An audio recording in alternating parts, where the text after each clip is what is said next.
I sat down to write about Liam Conejo Ramos yesterday, about the other children who've been detained and taken by ICE and federal officers, about families standing in their own driveways with winter air burning in their lungs, voices cracking as they beg strangers with guns to please not take their children,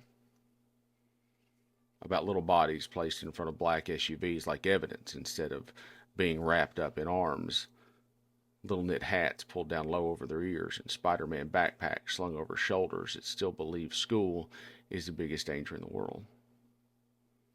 Instead of cradling a terrified child against the cruelty and confusion and horror of this moment, they walked them straight into it. They took children who still believe adults exist to protect them and introduced them deliberately to the machinery of fear. Yesterday, I thought that was a story I was meant to tell. But grief has a way of widening the lens, and overnight the ground shifted under all of us. Because while the image of children being treated like criminals should have stopped everything, the escalation did not slow, it sharpened, it hardened. And then in Minneapolis, an American man was killed in broad daylight by federal agents. His name was Alex Pretti. Alex was not an abstraction. He was not a silhouette in a press release. He was not a threat conjured after the fact to justify a moment that never should have happened. He was a person whose life mattered in the ordinary, sacred ways that rarely make headlines until they're gone. He was 37 years old. He was an ICU nurse at the Minneapolis VA, the kind of nurse who walks into rooms where fear lives and doesn't flinch. The kind of nurse who learns the sound of a ventilator the way other people learn lullabies. The kind of nurse who knows when to speak softly and when silence itself is a form of care. He spent his days keeping people alive, and that matters. It matters that he chose a profession built on patience and steadiness and touch. It matters that he showed up night after night for veterans who carried war inside their bodies and inside their minds. It matters that when machines were loud and memories were louder, he stood between them and despair. It matters that his hands were trained to heal, not to harm. Alex grew up in Wisconsin. He sang in a choir as a boy. He ran and played sports and laughed and lived the kind of life that feels unremarkable until it's gone. He grew into a man who chose service over spectacle. He went back to school to become a nurse, not because it was easy or glamorous, but because some people are wired to help and they cannot look away when others are hurting. He worked the long shift. He came home exhausted. He loved the outdoors. He loved his dog. He loved the quiet, grounding things that make a life feel rooted. His co-workers would talk about his kindness. Not performative kindness, but the kind that shows up when no one is watching. The kind that notices small discomforts and tries to ease them. The kind that remembers names and stories. The kind that treats patients as people instead of problems to be managed. Veterans remembered him not just as competent, but as present, as someone who saw them. Alex was a citizen and a lawful going-under with no history of violence, no record of harm, a neighbor, a caregiver, a man who believed that what was happening in his city was wrong. And not wrong in an abstract policy sense, but wrong in the way injustice always feels wrong when you see it up close. Wrong in your chest. Wrong in your guts. Wrong in the quiet moments when you realize silence has become complicity. So he did what people with conscience have always done. He bore witness.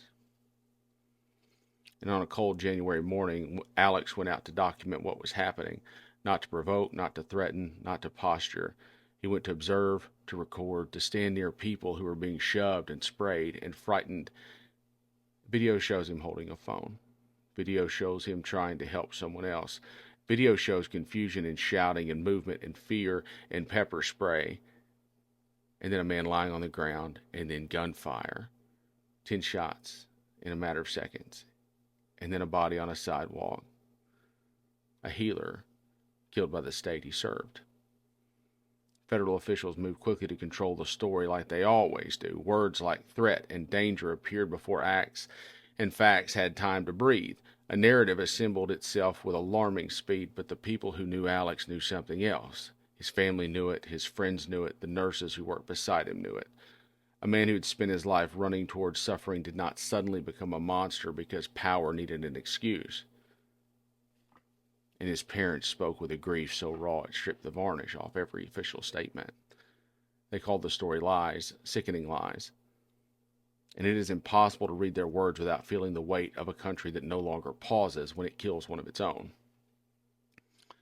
Within hours, flowers appeared where Alex fell. Candles flickered against the cold, and people stood quietly because sometimes words fail, and presence is all that is left. And nurses mourned one of their own. Veterans mourned the man who cared for them when they were at their most vulnerable. A city already carrying too much grief felt another fracture run through its heart. And then came the part that should unsettle anyone who still believes in this goddamn republic. As Minnesota reeled, federal leadership offered a bargain. Turn over voter rolls and ICE will leave. Hand over the mechanics of democracy and we'll stop. And they had the audacity to pretend that this had anything to do with immigration, as if this were policy rather than leverage, as if this were law rather than coercion, as if loyalty to a regime has not begun to outweigh loyalty to ideals, to the Constitution, to the simple belief that power should be constrained by morality and not defended at all cost. This is the fear people are talking about now, not a fear of chaos, but fear of normalization. Fear that children in knit hats and men like Alex Pretti can be folded into a system that never has to answer for itself. Fear that patriotism has been hollowed out and replaced with obedience. Fear that faith has been bent into a weapon. Fear that the line between governance and domination has been crossed quietly, with paperwork in hand, guns visible. Because they are not separate stories. A child being led away from their driveway, a nurse being killed in the street, a state being pressured to surrender voter data. They are chapters of the same moral collapse. They are what happens when power stops seeing people and starts seeing obstacles. Alex Pretti's life demands something of us. A man who spent his days keeping others alive was killed by a state that claims to value life. A child who should have been held was placed in front of a black SUV. And these moments ask the same question history always asks at the edge of a precipice. Who are you loyal to? A man or an idea, a regime or a republic, force or conscience? Say his name. Say it slowly. Say it like you are trying to remember what a human life is worth in a country that keeps forgetting. Alex Pretti, a nurse, a caregiver, a man who spent his days keeping other people alive and died because the state decided fear mattered more than restraint. Say his name because names are the last defense against erasure, because when a life becomes a talking point, it is already halfway gone. And understand this. This is a bridge too far. If the detention of children does not stop you, if a lawful citizen gunned down in the streets does not stop you, if federal power leveraged against a state in exchange for voter rolls does not stop you, then you do not have a line and you never did. You have convinced yourself you do, but it lives somewhere safely theoretical, somewhere that never requires you to stand up while it costs something. Because this is the full stop moment. If this does not alarm you, there are no alarms left. If this does not offend your sense of citizenship, then you've surrendered it. If this does not violate your understanding of rights, then you no longer understand what rights are for.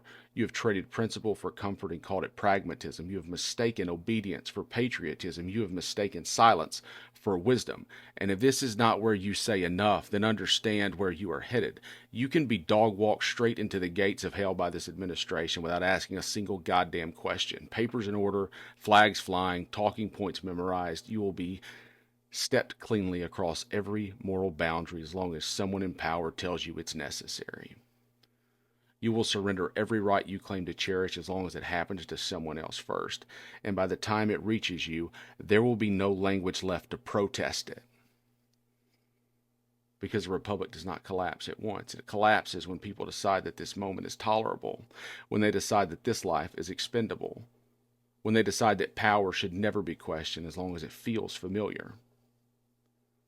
Alex Pretti's death is not just a tragedy. It's a test, and history will remember how many people failed it. So say his name and decide what you are.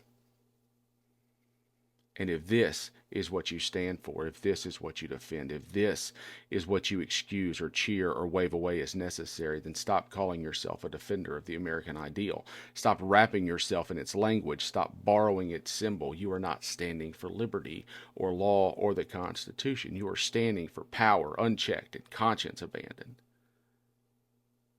And if that is your allegiance, then be honest about it. Stop calling yourself an American. Call yourself something else, because America was never meant to belong to those who would trade its soul for order, its children for obedience, or its citizens for silence. Defiance till death.